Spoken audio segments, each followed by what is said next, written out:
السلام عليكم ورحمة الله وبركاته. طلابنا حبايبنا في أولى ثانوي، ازيكم عاملين إيه؟ يا رب تكونوا بخير يا أبطال وفي أحسن حال.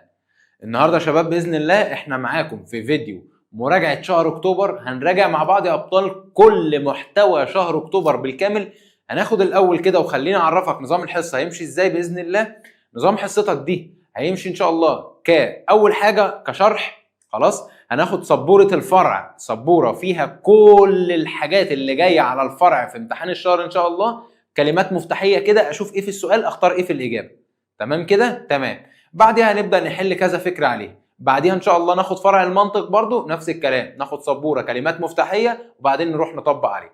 يلا بينا. أوعدك إن شاء الله هتخرج من المحاضرة دي أو من المراجعة دي بإذن الله، بإذنك يا رب، امتحان الشهر ضمنه في جيبك. هي محاضرة أنا عايز من حضرتك ساعة أو ساعة ونص من وقتك، ويلا بينا نبدأ وما نضيعش وقت. يلا بص يا صديقي، قال لحضرتك التفكير.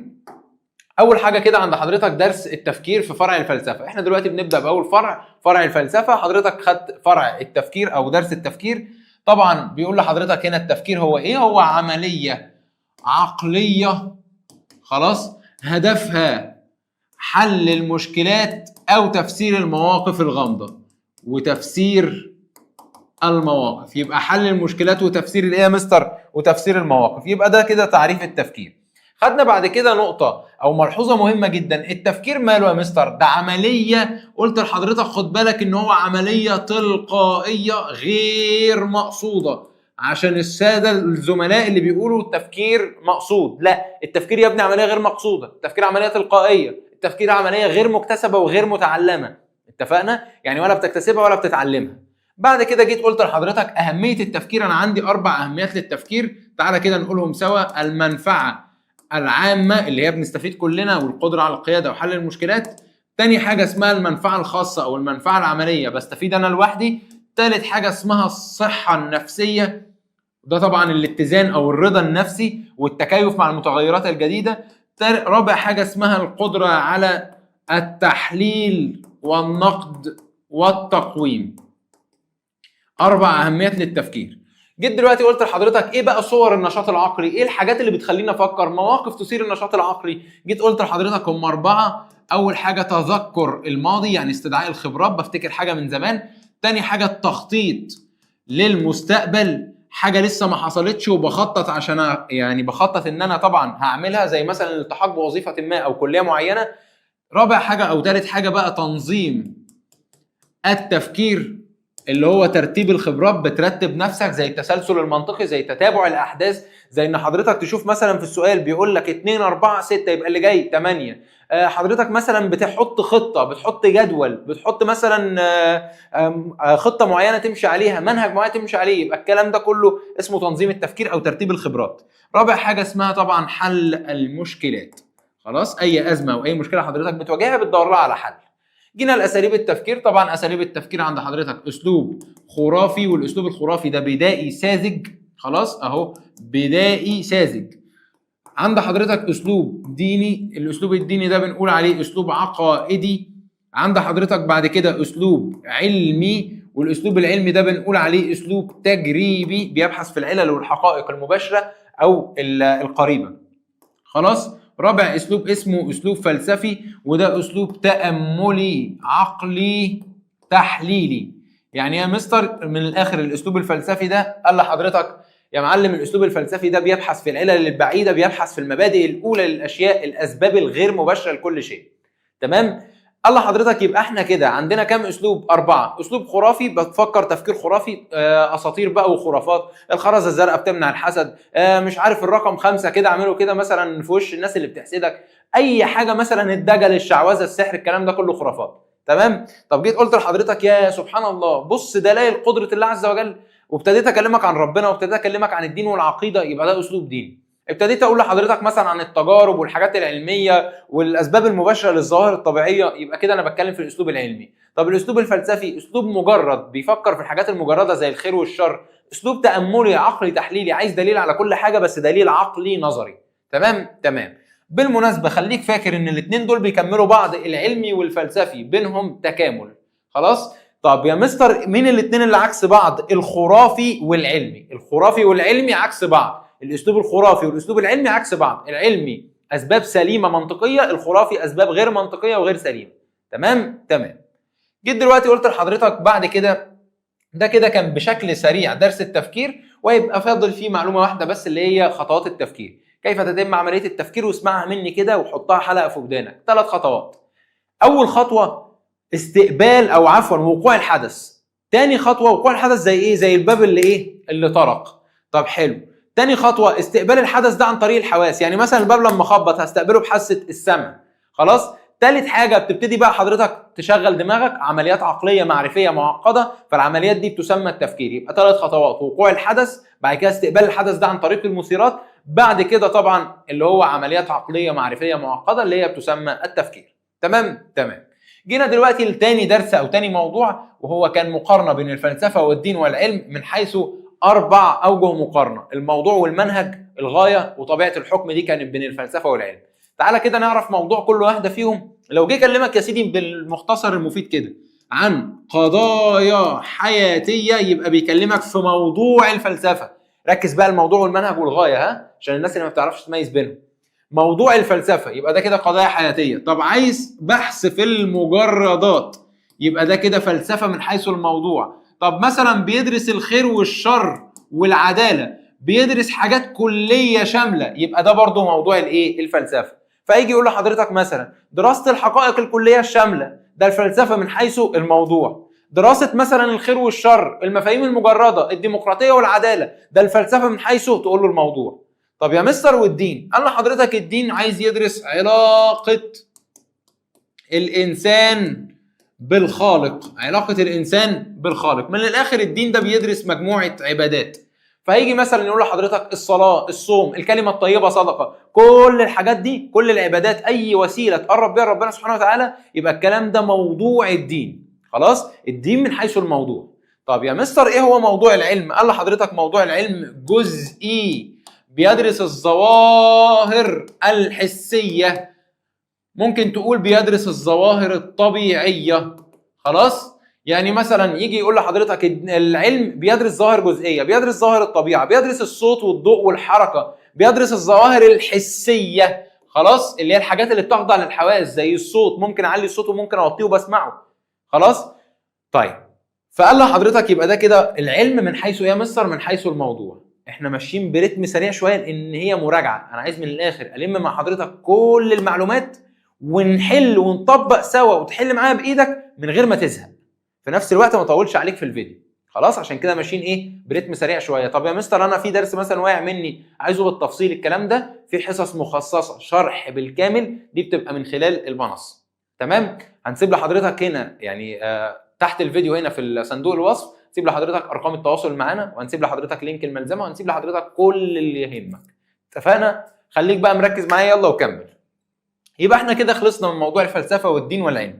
طب يا مستر منهج الفلسفه والدين والعلم عامل ازاي؟ قال لحضرتك منهج الفلسفه تاملي، عقلي، تحليلي. من الاخر يقوم على الادله لكل شيء. الفلسفه عايزه دليل عقلي على كل شيء، دليل عقلي على كل شيء، ولا هي تجريبيه ولا هي عايزه تسلم بالحقائق. الفلسفه بتقوم على التامل، التدبر، التفكير. يبقى كل ده الفلسفه من حيث المنهج.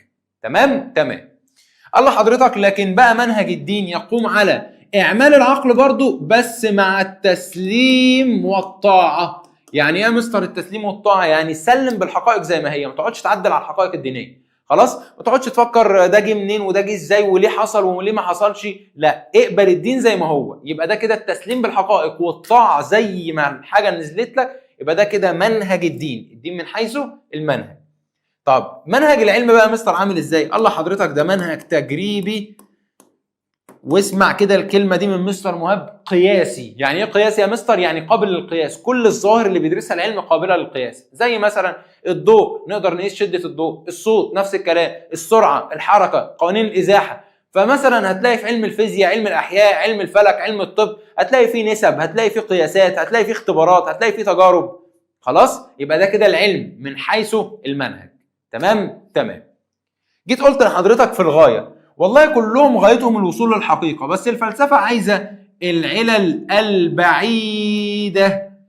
اهو اكتب لك عندها كلهم عايزين الايه يا مستر؟ عايزين الحقيقه. كلهم بيكملوا بعض، بس الفلسفه عايزه العلل البعيده، عايز الحاجه اللي هناك مش اللي قدامي هنا. خلاص؟ على عكس كده العلم عايز العلل القريبه المباشره. لكن مين اللي عايزه العلل البعيده الغير مباشره؟ الفلسفه. مين قريبه مباشره؟ العلم. خلاص؟ هيقول لحضرتك مثلا الاحتباس الحراري بيحصل بسبب ان غاز ثاني اكسيد الكربون بيزيد، حضرتك هتيجي تقول له ده سبب مباشر، يبقى ده العلم. العلم بقى من حيث ايه؟ الغايه. برافو عليك. طب مثلا ربط لحضرتك حاجتين ما لهمش علاقه ببعض، يعني مثلا راجل لا قدر الله دسته عربيه، قال لحضرتك اصل هو كان امبارح راجع متاخر البيت. يا عم ايه علاقه ده بده؟ لما يلاقي بيجيب لحضرتك المبادئ الاولى او الاسباب البعيده خالص، تعرف ان ده اسلوب فلسفي. طب الدين بقى يا مستر غايته ايه؟ او عفوا تعرف ان دي الفلسفه من حيث الغايه. الدين بقى يا مستر غايته ايه؟ غايته الوصول للحقيقه لتحقيق السعاده وخلاص. خلاص؟ الوصول للحقيقه بشكل عام. تمام؟ ولا هو علل بعيده ولا هو علل قريبه. العلل القريبه ده العلم والعلل البعيده ده الفلسفه. الدين عايز يوصل للحقيقه بشكل عام. اتفقنا؟ اتفقنا. نيجي بعد كده على تاني سبوره. بص يا سيدي، بعد كده جينا نقارن بينهم من حيث طبيعه الحكم، بس هنا بقى الدين هيستأذن ويروح. قال لحضرتك انا ما عنديش يا معلم طبيعه حكم، طبيعه الحكم هنسيبها للفلسفه والعلم. الفلسفه عامله ازاي من حيث طبيعه الحكم؟ قال لحضرتك الفلسفه ذاتيه نسبيه. يعني ايه يا مستر ذاتيه نسبيه؟ يعني فيها تعدد في وجهات النظر. تعدد في وجهات الايه يا مستر؟ تعدد في وجهات النظر، يعني فيها وجهات نظر كتير. يعني انا بقول رايي وانت بتقول رايك وهي بتقول رايها وهو بيقول رايه وهم بيقولوا رايهم. فيها تعدد وجهات نظر، كل واحد وجهه نظر على حسب انا شايف ايه وانت شايف ايه. تمام؟ تمام. لكن العلم بقى معلم ما فيهوش الكلام ده خالص. قال لحضرتك العلم موضوعي محايد. يعني يا مستر موضوعي محايد؟ جه قال لحضرتك يعني اسمع كده، لا يتأثر بوجهات النظر. لا يتأثر بوجهات النظر. العلم موضوعي، العلم محايد، ما فيهوش تحيز. هتيجي تقول له يا علم بس انا رأيي، هيقول لك لا ماليش دعوه برأيك، انا عايز الحقيقه وخلاص. ماليش دعوه انت شايف ايه وهي شايفه ايه، انا عايز الحقيقه زي ما هي وخلاص على كده. تمام؟ تمام. يبقى ده كده العلم من حيث طبيعه الحكم، ماله؟ موضوعي محايد. طب دي الفلسفه من حيث طبيعه الحكم، مالها؟ ذاتيه نسبيه، تخضع لوجهات النظر. تمام؟ تمام. جيت قلت لحضرتك بقى التفكير الناقد والابداعي، دخلنا على الدرس الثالث. يعني ايه يا مستر تفكير ناقد ويعني ايه تفكير ابداعي؟ قال لحضرتك التفكير الناقد ده لما يجي لك في الاسئله تلاقيه بيقول لحضرتك عن التامل، التدبر، التفكير. خلاص؟ التحليل. فالتفكير الناقد ده معناه التحليل، التامل، معناه ايه كمان؟ التدبر. خلاص؟ معناه النقد والتفكير في الامور كلها. ليه بقى يا مستر؟ عشان انا عايز اعرف ايه الصح وايه الغلط، ايه الحلو وايه الوحش، ايه المميزات وايه العيوب. يبقى ده دور مين؟ ده دور التفكير الايه؟ الناقد. طب يا مستر التفكير الابداعي عامل ازاي؟ قال لحضرتك التفكير الابداعي ده القدره على انتاج افكار جديده. خلاص؟ القدره على انتاج افكار مالها يا مستر؟ جديده. يعني يا مستر يعني من الاخر اي اختراع، اي اكتشاف، يبقى ده تفكير ابداعي. اي حاجه غير تقليديه يبقى ده تفكير ابداعي. هيكلمني في السؤال على اي حاجه جديده، يبقى ده تعريف التفكير الابداعي. تمام؟ تمام. جينا بعد كده قلنا لحضرتك ايه بقى خطوات التفكير الناقد والابداعي؟ والله خطوات التفكير الناقد 4 وزيهم عند الابداعي. اول خطوه في الناقد اسمها جمع المعلومات. تاني خطوه اسمها تحليل البيانات. ثالث خطوه اسمها اصدار الاحكام. رابع خطوه اسمها مراجعه وتقييم الاحكام. يعني ايه بقى يا مستر الكلام ده؟ جه قال لحضرتك اول خطوه اسمها جمع المعلومات. لو حضرتك عايز تدرس اي ظاهره اجمع عنها معلومات الاول. بعد ما تجمع معلومات ابتدي فكر في المعلومات دي. بعد كده اصدر حكم على الظاهره، ان كانت حلوه وحشه بقى، عليها سكر عليها سمسم، اصدر الحكم اللي انت عايزه. خلاص؟ بعد ما اصدرت الحكم اقعد راجعها، اقعد راجع الحكم. والله الحكم اللي انا خدته عن الظاهره دي كان صحيح، والله الحكم اللي انا خدته ده كان خاطئ. اقعد راجع احكامك، اقعد راجع القرار اللي انت اتخذته. تمام؟ تمام. جينا عند خطوات التفكير الابداعي. قال لحضرتك اول حاجه اسمها الاعداد والتجهيز، بجهز للفكره الاول اللي انا عايز انشئها. تاني حاجه قال لحضرتك الاحتضان واسمها اختمار. خلاص؟ ومعنى كلمه الاختمار يعني حضرتك بعد ما بتجهز الفكره بتخليها في دماغك لمده من الوقت. احتفظ بالفكره في دماغك لمده من الوقت، دي حاجه اسمها الاختمار او الاحتضان. خلاص؟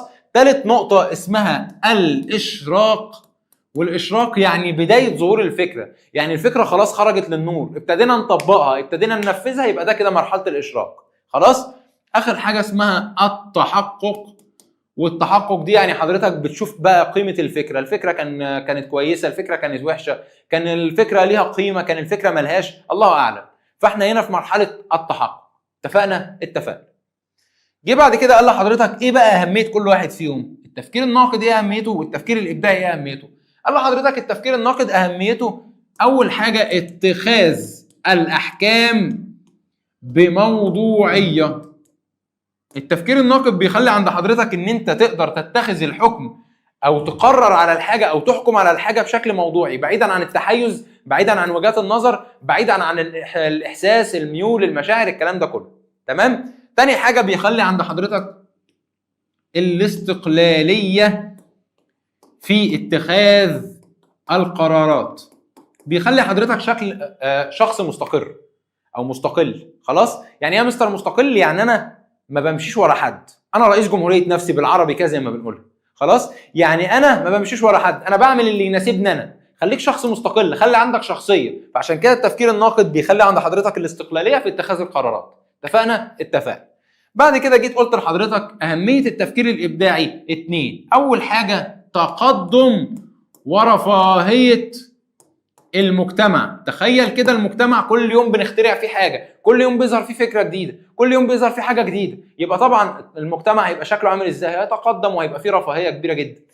تاني حاجه طبعا قال لحضرتك مواجهه التحديات الجديده. اي بقى حاجه هتظهر جديده هنبتدي نواجهها، هنبتدي نشوف بقى ايه المشكلات الجديده، ايه الحاجات اللي بتظهر فجاه، ايه مثلا التطورات اللي وصل لها الانترنت، ايه الذكاء الاصطناعي اللي ظهر فجاه ده، هنبتدي بقى ايه نتاقلم ونتعايش معاها ونتكيف معاها. تمام؟ يبقى كده عندي اهميتين للتفكير الابداعي: تقدم ورفاهيه المجتمع، مواجهه التحديات الجديده. تمام؟ تمام.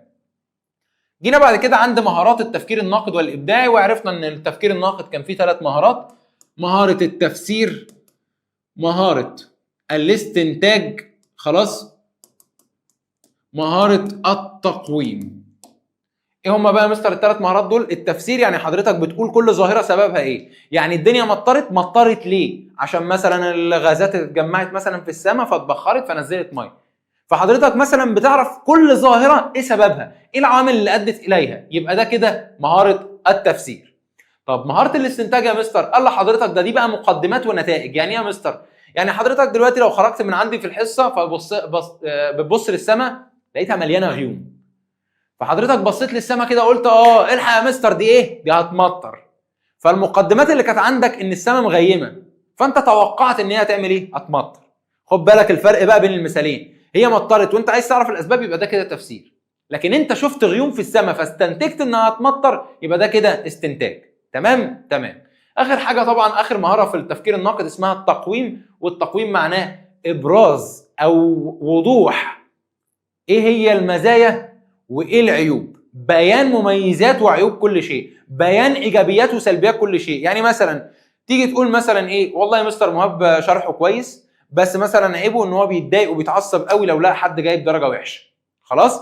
فحضرتك دلوقتي بتقيمني، بتقول ايه المميزات اللي فيها وايه العيوب، خلاص، ايه الايجابيات وايه السلبيات، يبقى كده دي مهاره التقويم. عند حضرتك بقى بعد كده في التفكير الابداعي 3 مهارات برضو: الطلاقه، المرونه، والاصاله.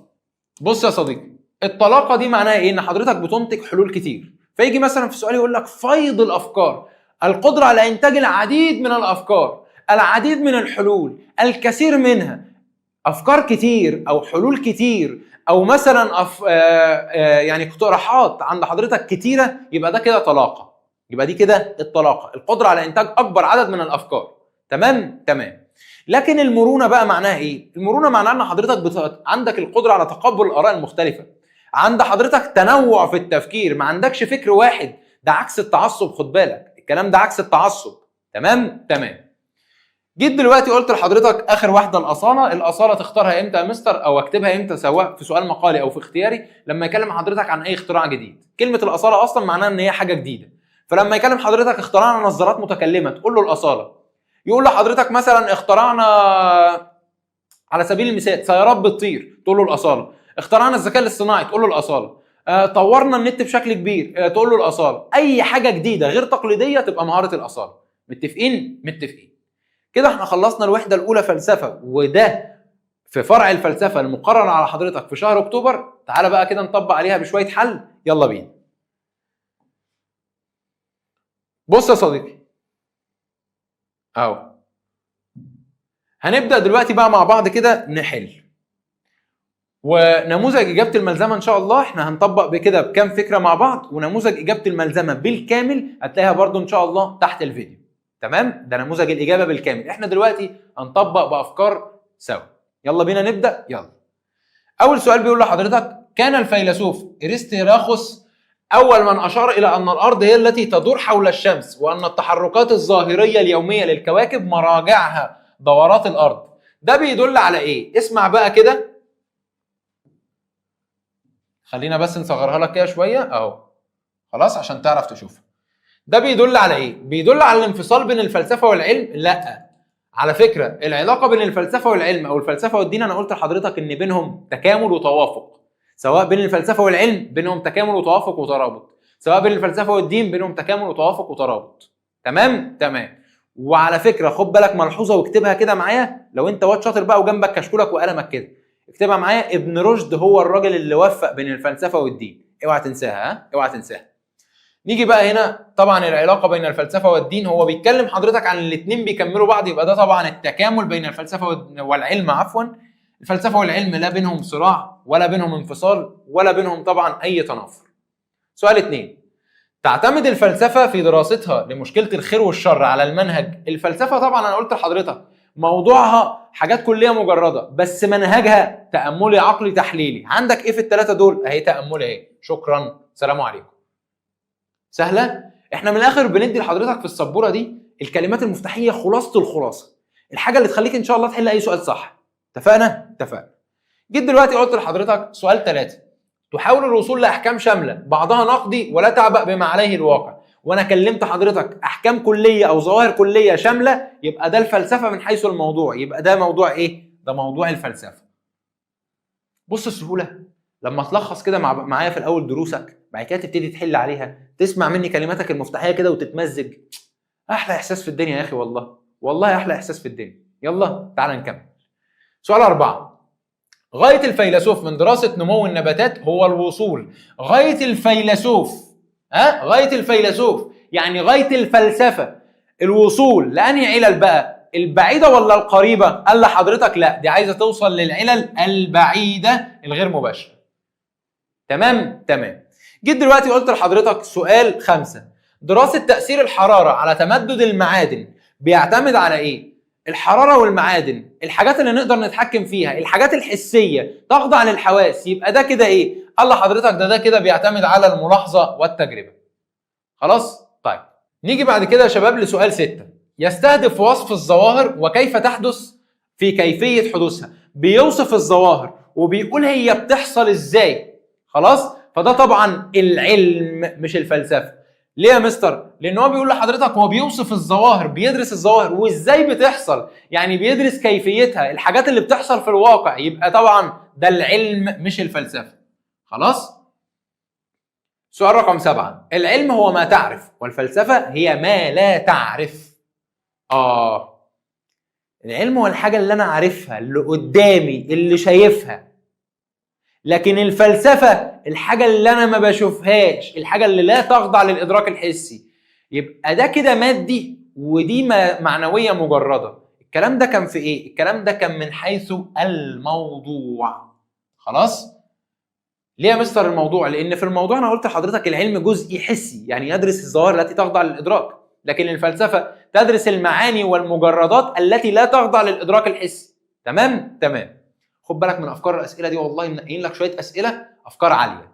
سؤال 8: دراسه الازمنه الجيولوجيه وطبقات الارض وخصائصها من موضوع مين؟ مش دي حاجه بتخضع للحواس؟ اول حاجه تسال نفسك لو عايز تميز بين العلم والفلسفه، تسال نفسك المثال ده حاجه تخضع للحواس، اقدر اشوفها، اقدر المسها، اقدر اسمعها، اقدر اشمها؟ يبقى ده بيخص العلم. طب لو حاجه ما بتخضعش للكلام ده كله يبقى تخص الفلسفه. سهله؟ سهله. سؤال رقم 9: الفلسفة هي بنت المجتمع، بينما العلم لا وطن له.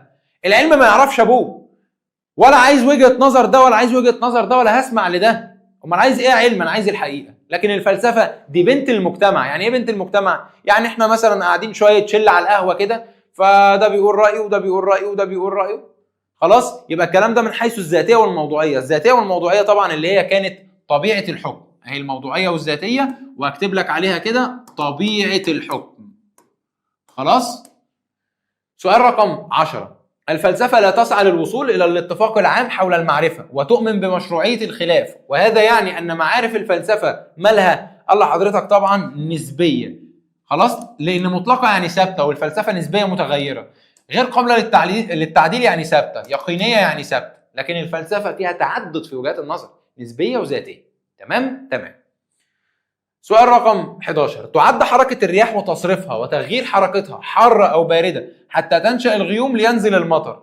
الكلام ده بقى أسلوب إيه؟ طبعا ده أسلوب فلسفي ولا علمي؟ طبعا أسلوب علمي. ليه يا مستر؟ لأن هو عمال بيقول لحضرتك أهو حركة الرياح والغازات بتتصاعد فبتعمل طبعا مكونات معينة فبتتبخر فبتنزل مطرة. بيدرس الحاجات اللي احنا شايفينها اللي احنا نقدر نتعامل معاها. خلاص، فده طبعا أسلوب علمي. سؤال 12. إن أرفع درجات القيادة البشرية هي معرفة مسايرة الظروف وخلق السكينة والهدوء، الهدوء الداخلي، السكون، التكيف مع الأوضاع الجديدة والمتغيرات الجديدة. يبقى ده طبعا الصحة النفسية. سؤال 13. يقول ابن رشد: إن كان فعل الفلسفة ليس شيئا أكثر من النظر في الموجودات واعتبارها من حيث دلالتها على الصانع، فإنه كلما كانت المعرفة بصنعتها أتم كانت المعرفة بالصانع أتم. من الاخر عمال بيقول لحضرتك المعرفة بالصانع، المعرفة بالخالق، الوصول للحقيقة. عايزين نفهم، عايزين نعرف. فهل ده كده موضوع ولا منهج ولا غاية؟ انا عايز اوصل للحقيقة. بيقول لحضرتك اهو احنا عايزين ننظر في الموجودات واعتبارها من حيث دلالتها على الصانع. عايزين نتم معرفتنا. يبقى طبعا طالما بنتم معرفتنا يبقى الغاية اللي هي الوصول للحقيقة، لأن الفلسفة والدين كلاهما يسعى للوصول للحقيقة وتحقيق السعادة. سؤال 14. القليل من المعرفة قد تسوق إلى الكفر، ولكن الكثير من المعرفة قد تهدي العقول إلى الدين. ده طبعا بيوضح ان العلاقة بين الفلسفة والدين دايما طبعا حضرتك هتقول له علاقة ترابط أو تكامل أو توافق. عندنا هنا تكامل نختارها. سؤال 15. فيلسوف حول التوفيق بين الفلسفة والدين، لسه قايلينها طبعا ابن رشد. تمام؟ جمع معايا كده اكبر قدر من المعلومات، سواء انت اول مره تسمع فلسفه في حياتك، سواء حضرتك كنت متابع معايا وشاطر. خلاص، عايزك تجمع، عايز ده وده الاثنين رايحين ياكلوا الامتحان مش بس يقفلوه. تمام؟ تمام. سؤال 16. البحث في تساؤلات عن سبب وجود العالم كله. خلاص، او بيقول لحضرتك تساؤلات ببحث فيها. تمام؟ سبب بقى وجود العالم كله، يبقى الكلام ده حاجة كلية، حاجة شاملة. يبقى ده طبعا موضوع الفلسفة. تمام؟ ليه يا مستر؟ لأن الفلسفة من موضوع دراستها طبعا بتدرس الظواهر الكلية الشاملة زي ما احنا قلنا، بتدرس أصل العالم وجوهر كل شيء. تمام؟ تمام. سؤال 17. يقول مهاب إسلام اللي هو أنا يعني: إذا كنت تحب ما تقول ومستعد للقيام بأي شيء لتنجح في ذلك فهذا هو النجاح الحقيقي. خلاص؟ الأمر يستحق عناء كل دقيقة تقضيها وحيدا في الليل وما تقضيه من وقت في التفكير فيما تريد تصميمه وبنائه. هنا بقول لحضرتك من الآخر، والحكمة دي يا ابني خدها بجد في حياتك. لو عايز تنجح نجاح حقيقي وتتميز، طبعا لازم حضرتك تجتهد، لازم تسعى، وأن ليس للإنسان إلا ما سعى وأن سعيه سوف يرى ثم يجزاه الجزاء الأوفى. فلازم حضرتك دايما تسعى وتجتهد وتجيب اخرك. فطبعا حضرتك هنا في سبيل ان انت تنجح وتتميز تميز فردي، يبقى طبعا دي المنفعه الخاصه او بنقول عليها المنفعه العمليه برضه. سؤال 18. مع بدايه كل عام تنتشر البرامج التي تتحدث عن توقعات العام عن طريق الابراج والعاب الورق. الابراج والعاب الورق، تخيل اللي بيتحكم في حياتك كله حظك اليوم. تخيل انت التفاهه. فطبعا ده اسلوب تفكير خرافي. تمام؟ تمام. سؤال 19. كن متميزا فالعالم لم يعد في حاجة لمزيد من النسخ. كن متميز، في تميز فردي، انت اللي هتستفيد، يبقى ده طبعا منفعة خاصة. سؤال 20. تفكير لا يكف صاحبه عن الدهشة وإثارة التساؤلات حول ما يراه. يبقى ده طبعا تفكير ديني ولا خرافي ولا إبداعي ولا علمي؟ أقول لحضرتك على حاجة، وجهة نظري الأقرب هي الناقد. طب يا مستر الناقد مش موجودة، طالما الدهشة إثارة التساؤلات حول ما يرى، خلاص يبقى ده طبعا أسلوب علمي عايز يعرف حقيقة كل شيء. خلاص تمام.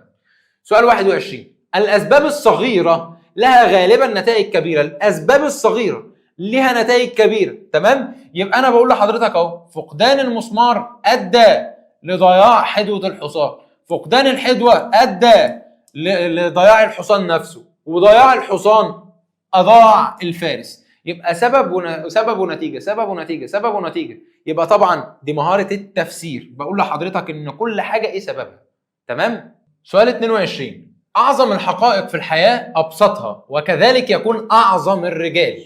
بيقول لحضرتك إحنا عايزين نبسط الحقائق، تمام؟ فإحنا هنا بنقيم، بنشوف أعظم الرجال، تمام؟ إحنا هنا بنشوف إيه الحلو وإيه الوحش، إيه الميزة وإيه العيب. يبقى ده طبعا التقويم. ليه يا مستر التقويم؟ بيقول لحضرتك أحسن حاجة هي كذا، أسوأ حاجة هي كذا، بيذكر لك الإيجابيات والسلبيات. يبقى ده طبعا مهارة التقويم. سؤال 23، يقول أفلاطون الحاجة أم الاختراع. الاختراع اللي هي إيه؟ اللي هو طبعا التفكير الإبداعي. سؤال 24، احنا قايلين طبعا أي اختراعات أي اكتشافات جديدة تفكير إبداعي. سؤال 24، يقول برتراند راسل لا تخشى أن تكون غريبا في أفكارك، كل رأي مقبول اليوم كان غريبا ذات مرة.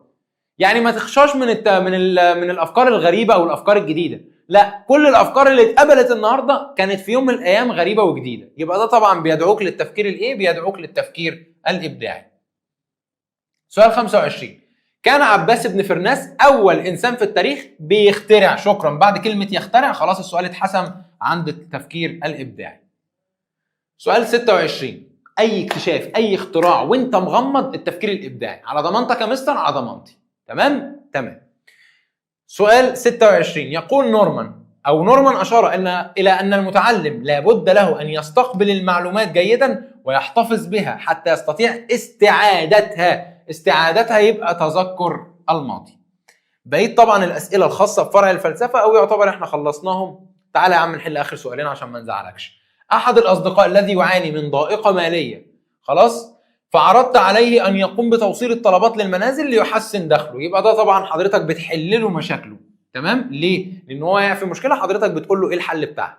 سؤال 28، يقول فيودور دوستويفسكي كيف يتمكن شخص واحد ان يرتب لك يومك؟ بيرتب لك يومك يعني مثلا بيعمل لك جدول للمذاكره، بيعمل لحضرتك مثلا جدول لشغلك، خلاص، عمال بقى بيحتضنك بعينيه، بيسعدك بصوته فقط. فهنا هو عمال ايه؟ بيحاول يرتب لك وقتك، بيحاول يخف من عليك الضغوطات. يبقى الكلام ده طبعا كله اسمه تنظيم التفكير. خلاص، بيرتب لك حياتك وبيرتب لك يومك.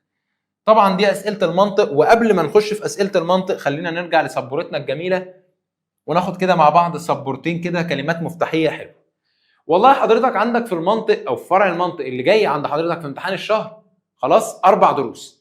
اول درس اللي هو طبعا تعريف المنطق واهميته، تاني درس اللي هو العوامل الوقوع في خطأ التفكير، تالت درس الحدود المنطقية، رابع درس المفهوم والمصادق والكليات الخمسة، ومقدمة القضايا اللي هو مقدمة الدرس الخامس. خلاص، احنا دلوقتي هنلخصها مع بعض بشكل سريع وسهل. يلا بينا. يلا حضرتك، والله اول معلومة حضرتك خدتها، المنطق ليه تعريف لغوي واخر اصطلاحي. المنطق ليه تعريف لغوي، فباللغة اليونانية كان مشتق من كلمة لوجوس ومعناها العقل او الكلمة، تمام؟ طيب باللغة العربية بقى يا مستر كان مشتق من كلمة النطق ومعناها الكلام الصادر عن العقل. الكلام الصادر عن العقل، تمام تمام. طب المعنى الاصطلاحي يا مستر؟ قال لحضرتك والله المعنى الاصطلاحي للمنطق هو العلم الذي يضع قواعد الفكر الصحيح، يضع القواعد العامة للفكر الصحيح. خلاص، يعني من الاخر يجنبنا الخطأ، يجنبنا الوقوع في الخطأ، تمام؟ لما يجي يقول لحضرتك في السؤال المنطق بيجنبنا الخطأ، المنطق عايز تفكيرك صحيح، يبقى ده تعريف اصطلاحي. طب العقل او الكلمة يبقى ده تعريف لغوي باللغة اليونانية. طب النطق يعني الكلام الصادر عن العقل يبقى ده تعريف لغوي باللغة العربية، تمام تمام. جيت دلوقتي قلت لحضرتك ايه يا مستر بقى فوائد او استخدامات المنطق في حياتنا اليوميه وميز بينها وبين اهميه المنطق. تمام؟ فوائد المنطق في حياتنا اليوميه 3. اول فايده حل المشكلات. اي ازمه حضرتك بتقابلها المنطق بيساعدك في حلها. تاني حاجه تصنيف المتشابهات. يعني ايه يا مستر الكلام ده؟ يعني المنطق من الاخر بيصنف لحضرتك الحاجات اللي شبه بعضها تبقى مع بعض، زي الكوتشينه مثلا، الكومي مع الكومي والشايب مع الشايب والولد مع الولد الى اخره.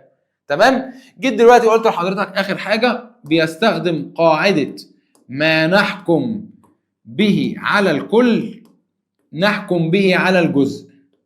خلاص؟ اهو. يعني ايه يا مستر؟ يعني دلوقتي انا لو دخلت مثلا القاعه في السنتر قلت كل الطلاب اللي هنا شطار، يبقى انا كده عممت على الكل، يبقى كل طالب فيكم لوحده شاطر. اللي بيصدق على الكل بيصدق على كل جزء فيه. تمام؟ تمام. جيت دلوقتي قلت لحضرتك ايه اهميه المنطق، حضرتك تقول لي يا مستر عندنا 5 اهميات للمنطق. المنطق بيميز بين الادله الصحيحه والغير صحيحه، السليمه والغير سليمه. يعني يا مستر لما يجي يقول لحضرتك في السؤال المنطق بيميز بين الصح والغلط، بين الحاجات السليمه والغير سليمه، بين الصواب والخطا، يبقى الكلام ده طبعا يميز بين الادله السليمه والغير سليمه. تمام؟ تاني حاجه المنطق يسعى لتنميه الروح العلميه. يعني ايه يا مستر الكلام ده؟ قال لحضرتك يعني من الاخر يا صديقي المنطق عايز حضرتك يبقى عندك القدره على استخدام المناهج العلميه، القدره على الاختراع، القدره على الاكتشاف، زي احمد زويل الله يرحمه، زي الدكتور مصطفى محمود، زي اي عالم. تمام؟ تمام. جيت دلوقتي قلت لحضرتك ثالث حاجه تنميه الاتجاه النقدي. يعني ايه يا مستر الاتجاه النقدي؟ يعني من الاخر لو سمحت قبل ما تقبل اي حاجه فكر فيها الاول، اتعب دماغك فيها شويه، وبدل ما تقبلها زي ما هي لا روح فكر فيها الاول. تمام؟ تمام.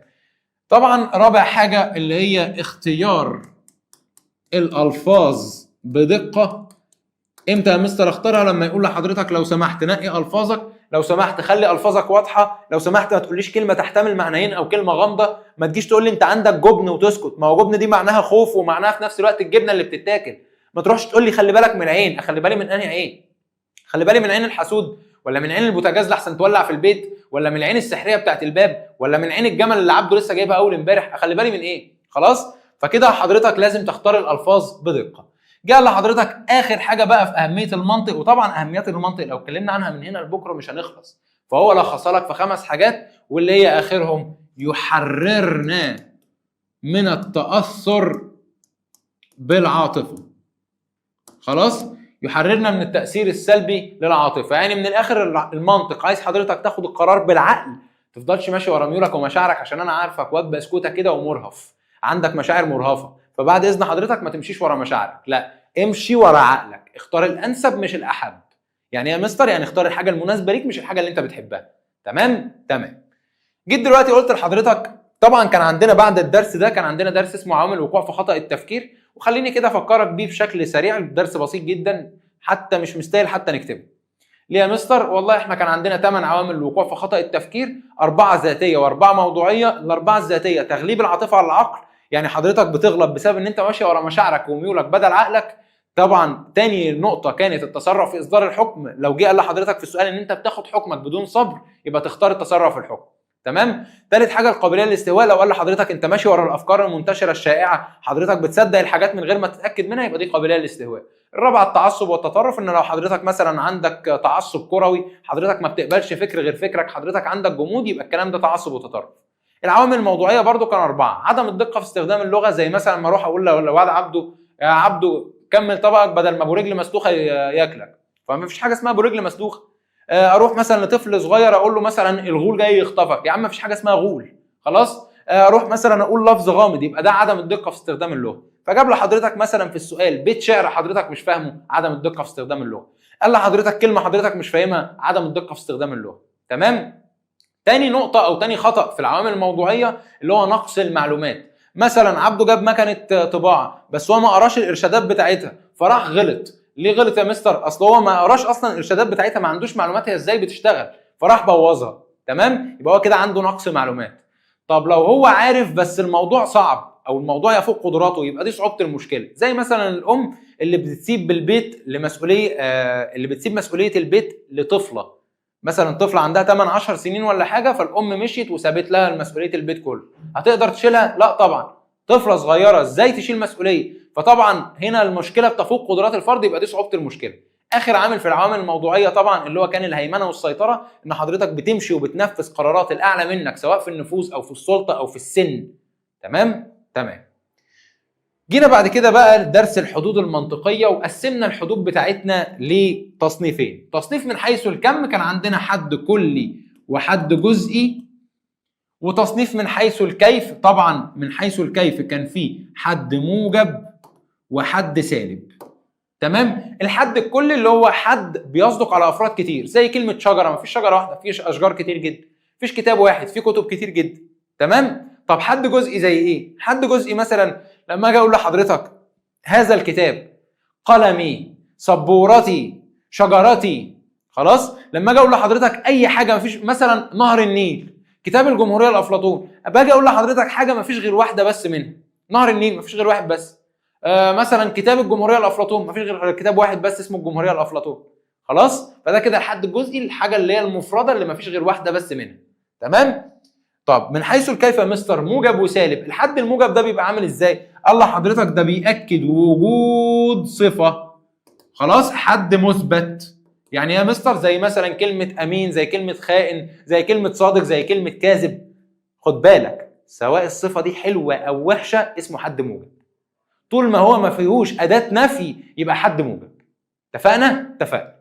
طب جينا بعد كده للحد السالب اهو، الله حضرتك ده بيؤكد غياب صفه، ده حد منفي. وخد بالك كده من ملحوظتين من فضل حضرتك. خلاص؟ بص كده يا صديقي، في الاول كده هناخد ملحوظه، طريقه تحويل الحد الكلي لجزئي. خلاص؟ او عندنا 3 طرق. ايه هم يا مستر ال3 طرق دول؟ اول طريقه عن طريق التخصيص. يعني ايه يا مستر؟ يعني تذكر اسم بعد الحد. يعني ايه؟ يعني مثلا بدل ما هو نهر، لا، او نهر تحولها لنهر النيل. كتاب تحولها مثلا لكتاب الفلسفه والمنطق للصف الاول الثانوي. خلاص؟ تخصص الحاجه. تاني طريقه اسمها الاشاره. الاشاره يعني ضيف اسم اشاره والف ولام تعريف. فبدل مثلا ما تقول كتاب، لا يا سيدي قول هذا الكتاب. يبقى الكتاب كانت حد كلي، حولناها لهذا الكتاب بالاشاره بقت حد جزئي. طب بالاضافه يا مستر، قال لحضرتك ده دي من الاخر اضافه ضمير. خلاص؟ اهي دي اضافه ضمير، دي اسم اشاره، سواء هذا، هذه، هؤلاء. خلاص؟ فبالاضافه طبعا زي اضافه ضمير، قال لحضرتك مثلا كلمه مدرسه خليها مدرستي. خلاص؟ او مدرستنا. يبقى ده كده بالاضافه. سهل يا سيدي؟ سهل. طب خد بالك بقى من ملحوظه كمان، الحد السالب ادوات النفي فيه كلمه لا وكلمه اللا وكلمه غير. كلمه اللا زي ايه يا مستر؟ زي مثلا كلمه اللا سلكي. خلاص؟ كلمه مثلا لا صبور. طب انفي بغير، غير عصبي. طب يا مستر ايه اخبار ليس؟ ليس مش معانا. ليس بتنفي القضايا ما بتنفيش الحدود، والقضايا حضرتك لسه ما خدتهاش فخليها دلوقتي على جنب. تمام؟ تمام. يبقى ده كده اهو، لا واللا وغير، دول بس اللي بينفوا الحد السالب. تمام؟ تمام. نرجع يا سيدي لموضوعنا. بعد كده عندنا درس اسمه المفهوم والما صدق والعلاقه بينهما. خلاص؟ بس قبل ما ناخد المفهوم والما صدق، كان عندنا نوعين كمان من الحدود. كان في حاجه اسمها اسم العلم، ده زي مثلا اسماء الاشخاص زي احمد، زي محمد، زي اسماء البلاد زي مصر. خلاص؟ زي مثلا اسماء المحافظات والمدن زي مثلا نيويورك، شيكاغو، الحاجات دي. تمام؟ اسم العلم ده بيعتبر حد جزئي. طب اتسالت يا مستر في المدرسه وقالوا لي ليه اسم العلم حد جزئي؟ حضرتك هترد عليهم وتقول لهم الرد اللي انا اقوله لك ده، لان حضرتك لما بتقول الاسم ده حضرتك بيبقى في دماغك حاجه واحده بس. هتقول لي يا مستر ما في احمد كتير قوي، بس حضرتك لو جيت قلت لي انا نازل اقابل احمد، اي احمد يقابلك في الشارع هتنزل تخرج معاه؟ لا طبعا، حضرتك في دماغك شخص واحد معين. تمام؟ تمام. طب وعندنا كمان حاجه اسمها الحد الجمعي. الحد الجمعي ده اللي هو يا مستر مجموعه افراد مجتمعين، زي فريق، زي مثلا طائفه، زي سرب، زي قبيله. تمام؟ تمام. مجموعه افراد مجتمعين ده اسمه حد جمعي. تمام؟ تمام. جينا بعد كده للمفهوم والما صدق والعلاقه بينهما. المفهوم قال لحضرتك هو ما يفهم من اللفظ عند سماعه. يعني ايه بقى يا مستر؟ يعني مثلا لو جيت قلت لحضرتك ايه هي الفلسفه؟ تقول لي يا مستر الفلسفه يعني حب الحكمه، فيلوسوفيا. حلو. اقول لك ايه هو المنطق؟ هتقول لي يا مستر المنطق هو لوجوس، ماشي، هو العقل، هو الكلمه، هو العلم الذي يدرس القواعد العامه للفكر الصحيح. يبقى الصفات اللي حضرتك بتفهمها من الكلمه هو ده المفهوم. فعشان كده مثلا بقول لك ايه هو مفهوم المنطق، تقوم معرف لي المنطق. ايه هو مفهوم الفلسفه، تقوم معرف لي الفلسفه. فجيت مثلا قلت لحضرتك انسان، فحضرتك استنتجت او جه في دماغك صفات: بيتنفس، بيتكلم، عاقل، بيجوع، بيعطش. تمام؟ تمام. يبقى مجموعه الصفات اللي بفهمها من الكلمه ده اسمه المفهوم. طب الما صدق قال لحضرتك ده ما ينطبق عليه المفهوم. يعني ايه يا مستر؟ يعني مثلا انا جيت قلت لحضرتك انسان، الصفات اللي انت جمعتها دي المفهوم. طب بينطبق على ايه الانسان؟ بينطبق عليا، على حضرتك، على الراجل اللي في الشارع ماشي بيزعق بزيت السمك وزيت الطعام، على عبده اللي قاعد جنبي هنا. خلاص؟ فبينطبق على اي انسان. يبقى بينطبق على ايه؟ بينطبق على ناس كتير مثلا، يبقى ده المصدق. تمام؟ طب اقول لحضرتك على حاجه، كلمه مدرسه انا هفهم منها ايه؟ ان هي بناء معدل التعليم، يبقى ده كده المفهوم. طب ما صدقاتها؟ اي مدرسه، مدرسه جمال عبد الناصر، مدرسه احمد لطفي، مدرسه الأورمان، مدرسه رفاعه الطهطاوي، اي مدرسه. تمام؟ تمام. جيت بعد كده قلت لحضرتك العلاقه بينهما. ما العلاقه بين المفهوم والما صدق؟ جيت قلت لحضرتك بينهم علاقه عكسيه. ليه يا مستر؟ قال لحضرتك اصل كلما زاد المفهوم قلت ما صدقاته. يعني ايه؟ يعني دلوقتي لو قلت لحضرتك مثلا كلمه مدرسه، حضرتك فهمت ان هي بناء معدل التعليم وخلاص، فعشان كده ما صدقاتها كتير جدا جدا جدا جدا. صح؟ اي مدرسه في وشك في العالم هتبقى ما صدقاتها. طب لو قلت لحضرتك بناء معدل التعليم في الجيزه، المصادقات هتقل. مش كل بقى المدارس اللي في العالم خلاص، ده هتبقى كل المدارس اللي في مصر وفي الجيزه بالتحديد. طب لو قلت لحضرتك كل المدارس او المدارس الموجوده او بناء معدل التعليم داخل منطقه صفت اللبن، فحضرتك طبعا المصادقات هتبتدي تقل، هتبتدي تقتصر فقط على مدارس اللي موجوده في صفت. صح كده؟ صح. يبقى كده من الاخر الله حضرتك بص يا سيدي، يبقى لو المفهوم زاد المصادق يقل، لو المصادق زاد يبقى المفهوم قل. تمام؟ تمام. يعني لو المفهوم اكثر عموميه تبقى المصادق اقل، لو المفهوم اكثر خصوصيه المصادق يقل. يبقى لو المفهوم اكثر عموميه المصادقات تزيد، لو المفهوم اكثر خصوصيه المصادقات تقل، لو بخصصها لك اكتر المصادق يقل، لو بزود لك في المفهوم المصادق يقل. يبقى بينهم علاقه عكسيه. تمام؟ تمام. جيت بعد كده قلت لحضرتك عندنا درس بقى اسمه الكليات الخمس. وقبل ما نروح للكليات الخمس لو سمحت من فضلك خلينا كده نروح مع بعض لنقطة اسمها أنواع التقابل. خلاص؟ أنواع التقابل بين الحدود أهي، خد بالك بين الحدود عشان في تقابل بين القضايا عندك. أنواع التقابل بين الحدود هم 2. أول نوع فيهم اسمه التناقض، تاني نوع فيهم اسمه التضاد. يعني ايه يا مستر التناقض؟ قال لحضرتك يعني كلمه ونفيها. يعني مثلا كلمه ابيض تحولها لا ابيض، كلمه مثلا عصبي تحولها لغير عصبي. يعني من الاخر الحد الموجب والحد السالب. خلاص؟ التناقض ده بيبقى بين حد موجب وحد سالب. تمام؟ تمام. قال لحضرتك وحكم التناقض اهو لا يصدقان معا، اللي هم اللفظين دول. خلاص؟ لا يصدقان معا يعني ما ينفعش تقول على حد ابيض ومش ابيض. خلاص؟ ولا يكذبان معا، يعني يا تقول عليه ابيض يا تقول عليه مش ابيض. ما ينفعش الاثنين يكذبوا، ما ينفعش يبقى ابيض ومش ابيض. خلاص؟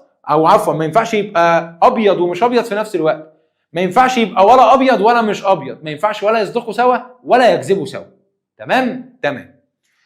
قال لحضرتك لكن التضاد بقى جه قال لحضرتك هنا بقى ابيض حولناها لاسود. هنا الكلمه وعكسها، هنا الكلمه وايه وعكسها، لكن هنا كان الكلمه ونفيها. تمام يا معلم؟ تمام. ابيض حولناها لاسود. مثلا عصبي متزن. تمام اهو. لا يصدقان معا، يعني ما ينفعش يبقى ابيض واسود في نفس الوقت، ولكن قد يكذبان معا. يعني ايه بقى يا مستر؟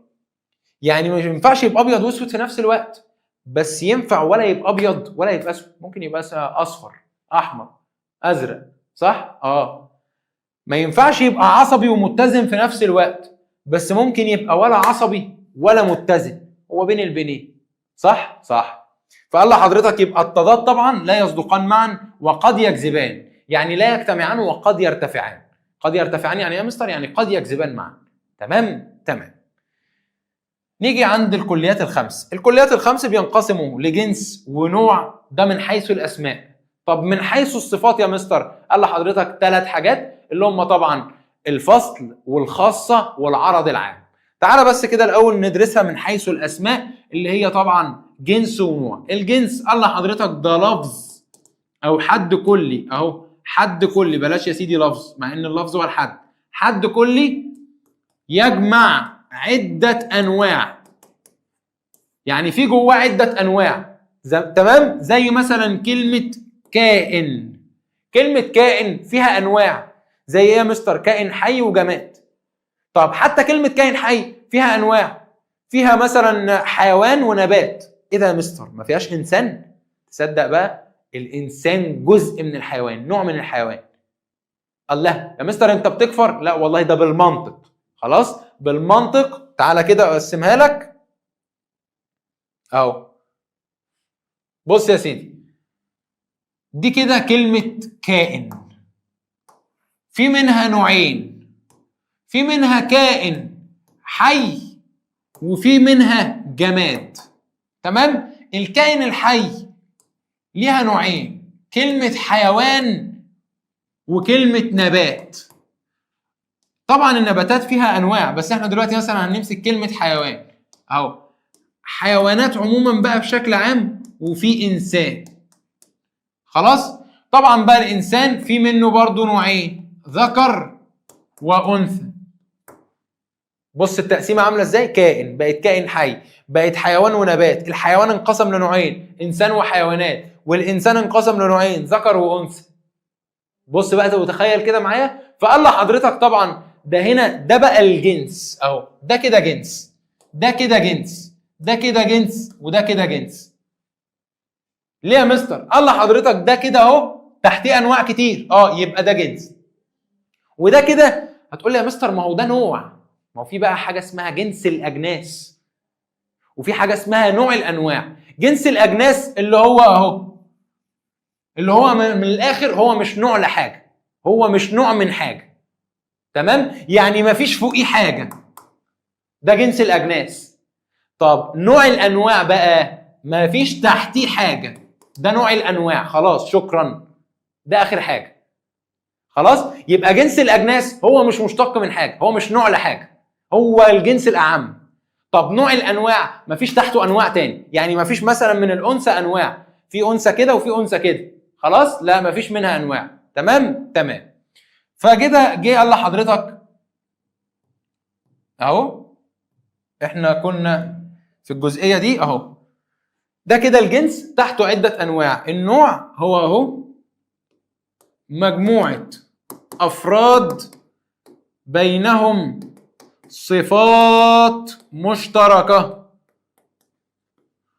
يعني يا مستر مجموعة أفراد بينهم صفات مشتركة؟ من الآخر الإنسان الأفراد بتوعه مش ده نوع؟ الأفراد بتوعه بينهم صفات مشتركة، بيتنفسوا، بيتكلموا، عندهم عقل. خلاص؟ فده كده نوع. فالجنس معناه إيه؟ معناه إن هو حد كلي بيضم تحتيه الكثير من الأنواع.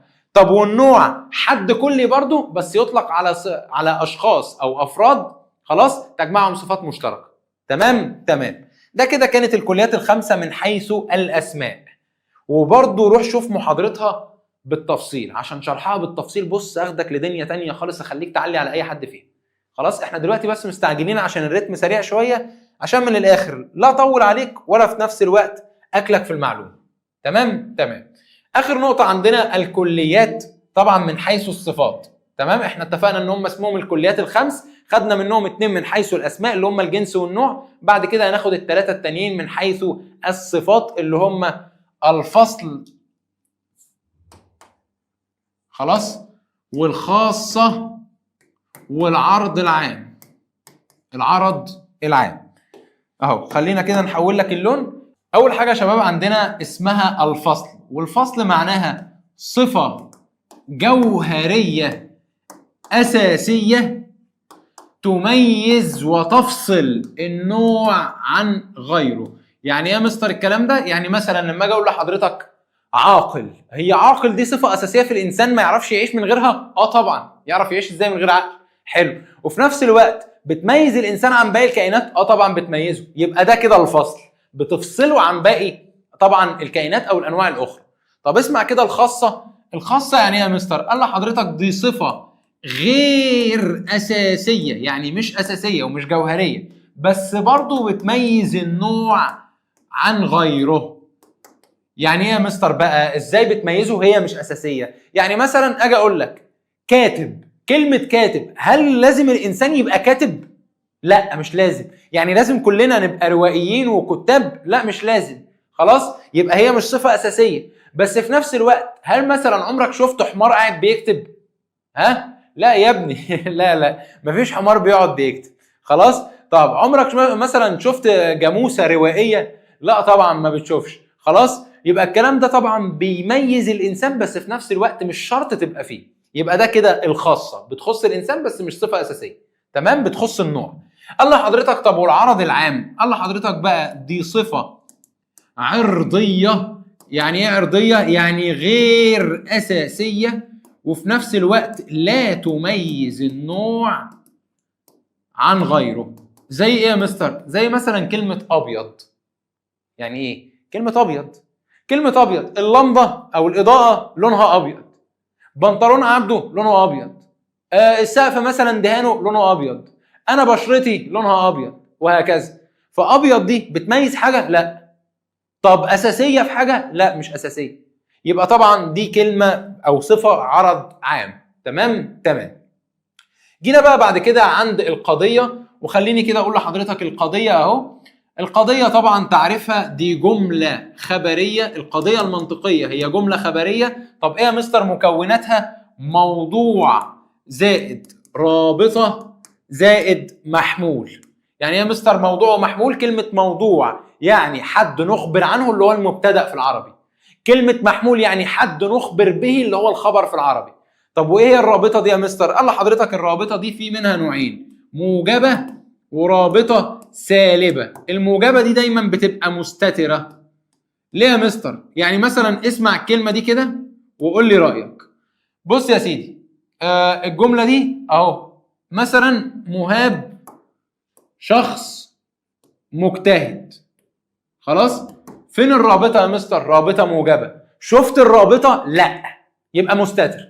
دايما الرابطة الموجبة مستترة. تمام. طب اجي اقول لحضرتك على حاجة، الرابطة السالبة. الرابطة السالبة.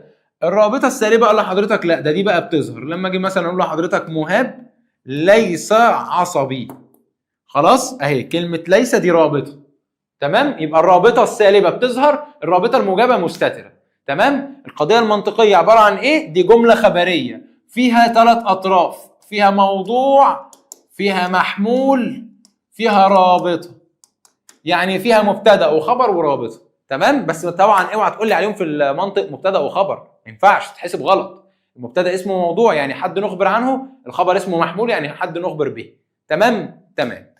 كده يا شباب احنا خلصنا شرح الجزئية دي اهو. بس عايز اقول لحضرتك اخر ملحوظة، العلاقة بين الجنس والنوع في الكليات الخمس، خلاص، علاقة نسبية متغيرة.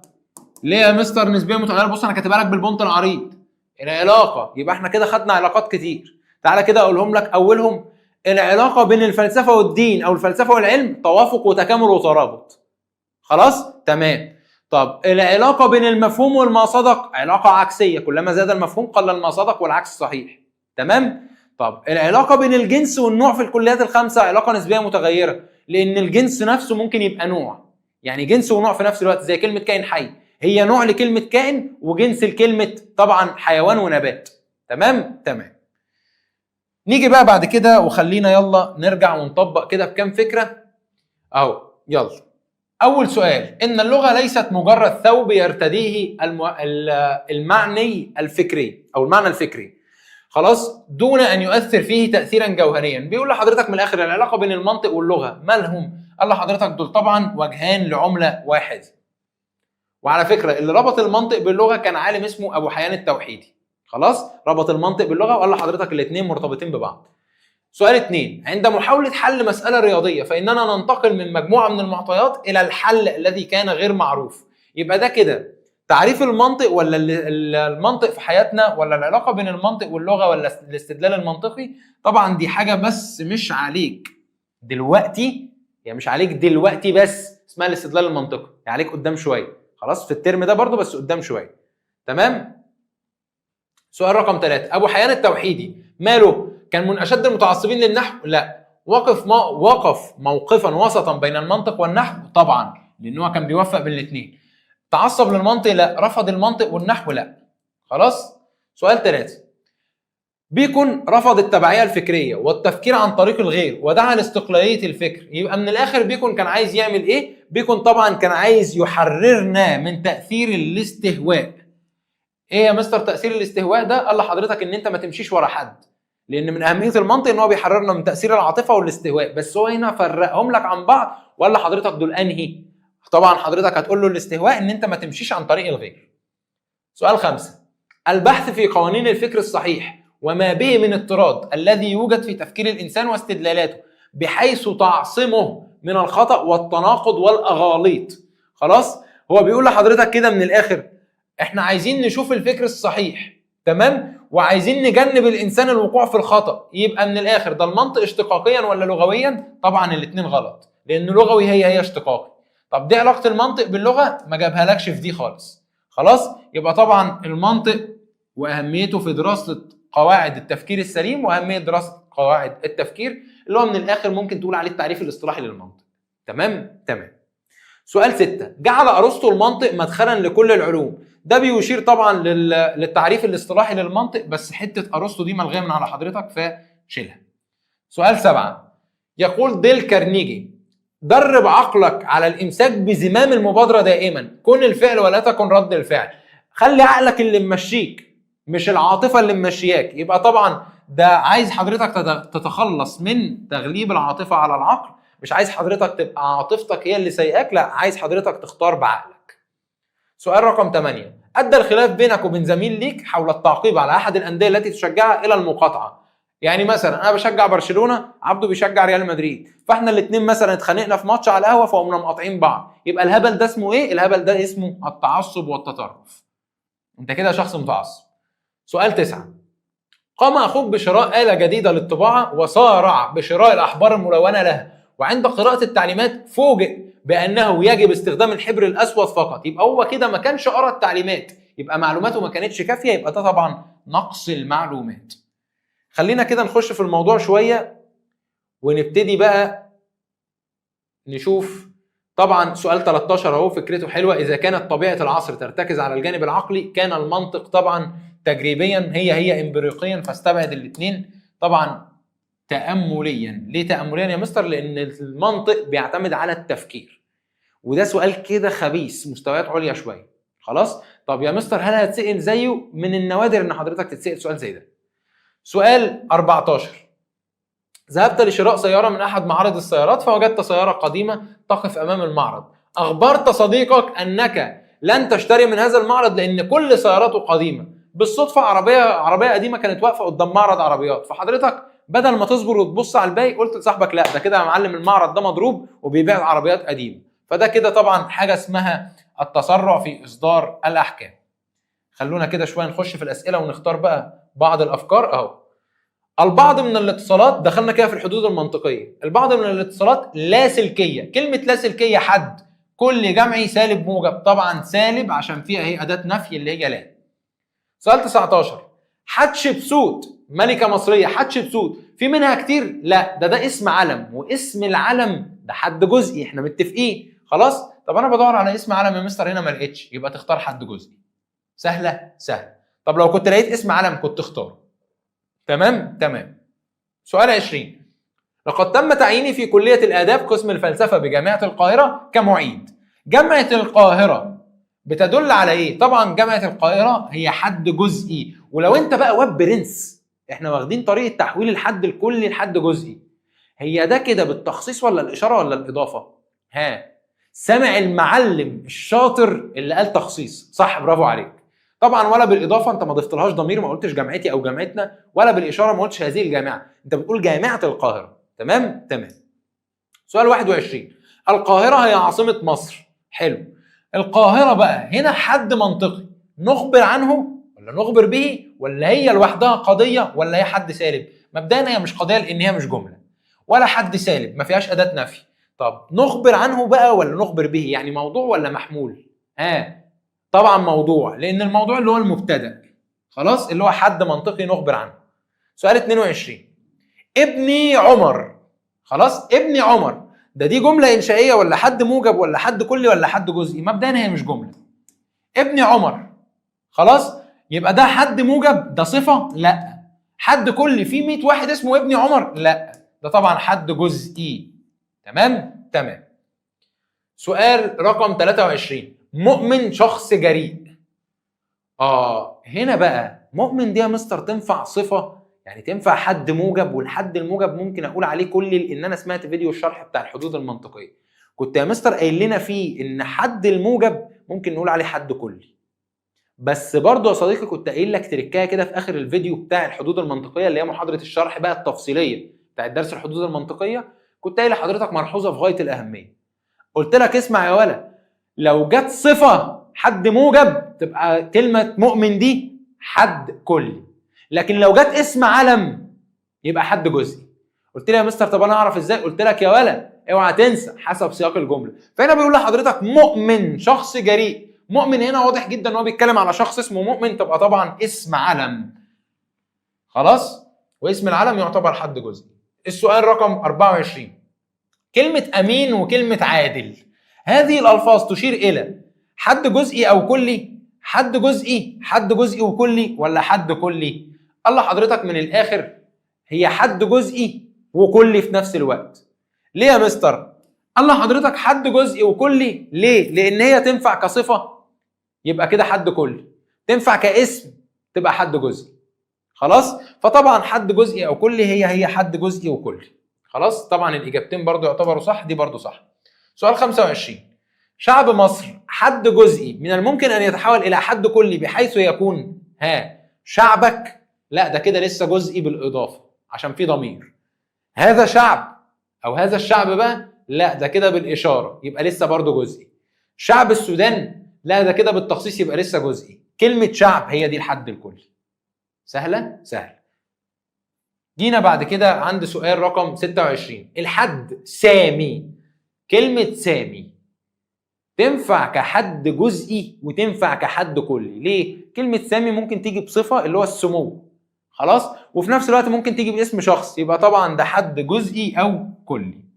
سؤال 27. مهاب شخص غير عصبي. غير عصبي يبقى حد، طبعا حد سالب عشان في اداه نفي. سهله الاسئله والله، هي هتجيلك كده، هي هتجيلك كده. بص السهوله. سؤال 28. كلمه فريق يصنف كحد، طبعا حضرتك عارف ان فريق حد جمعي لان هو عده افراد مجتمعين. تمام تمام. سؤال 29. حد كلي يطلق على عده انواع تجمعها صفات مشتركه ولا يقتصر على نوع بعينه. تاني عده انواع، خلاص، عده انواع. بص كده، ارجع لي للسبوره بسرعه بسرعه.